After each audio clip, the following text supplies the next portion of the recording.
今年受到氣候變遷影響，極端高溫已經變成城市治理的重要課題，尤其對着高齡者、獨居長者以及弱勢族群，更需要社會共同關心。但是，除了持續推動教體方式、電話問安以及網絡宣導以外，考慮到弱勢民眾可能因為經濟因素無法度採購冷氣使用，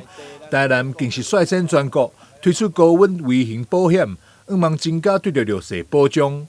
我們開辦了微型高溫保險，那針對中低收的部分，那特別加以關懷，因為現在天氣這麼熱，好，那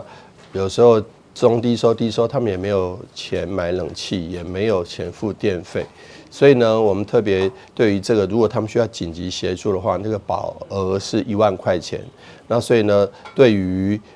低收、中低收的民眾，應該有一些直接立即的幫忙。那今天我們也特別贈送一些涼風扇，哈，這樣子能夠有適當的降下溫。那如果說碰到高溫，尤其現在夏季的時候，我們也會提出適時的這個警示，希望他們也能夠